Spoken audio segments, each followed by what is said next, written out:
ભરૂચમાં પ્રથમવાર સમરસ કાવડ યાત્રા પ્રગટેશ્વરથી સ્તંભેશ્વર મહાદેવ સુધી 108 કાવડ યાત્રીઓનું પગપાળા પ્રસ્થાન। ભરૂચ જિલ્લામાં સૌપ્રથમવાર હિન્દુ ધર્મ સેના દ્વારા સમરસ કાવડ યાત્રાનું આયોજન કરવામાં આવ્યું છે।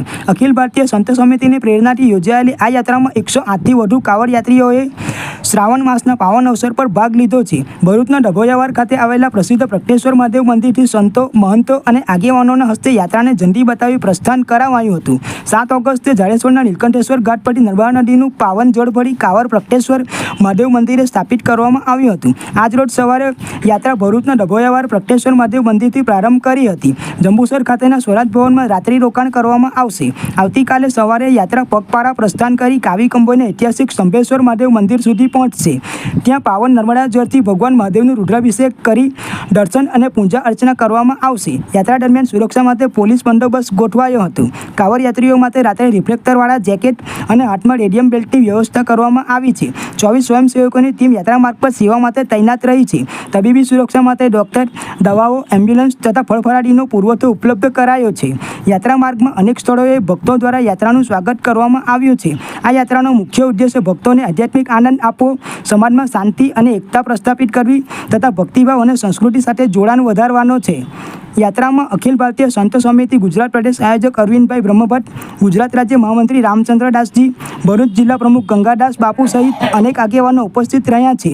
હિન્દુ ધર્મ સેના ભરૂચ જિલ્લા પ્રમુખ પ્રયાગરાજસિંહ વાસિયા અને ભરૂચ જિલ્લા ભાજપ પ્રમુખ પ્રકાશ મોદી પણ હાજર રહ્યા હતા।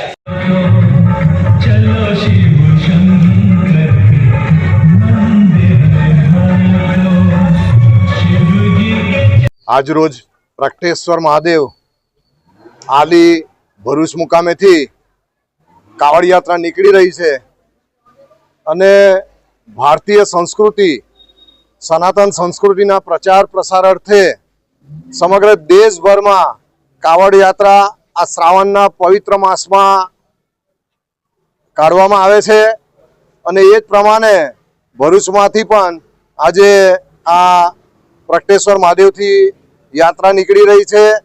આમ તો કાવડ યાત્રાની પૌરાણિક શરૂઆત સમુદ્ર મંથન પછી ભગવાન શિવે જે સમુદ્ર મંથન વખતે 20 પોતે ધારણ કર્યું હતું પોતાના ગળામાં, એમના શરીરમાં સમગ્ર ઉર્જા વ્યાપી ગઈ હતી અને ઉર્જાને શાંત કરવા માટે દેવોએ એમના ઉપર અભિષેક કર્યો હતો।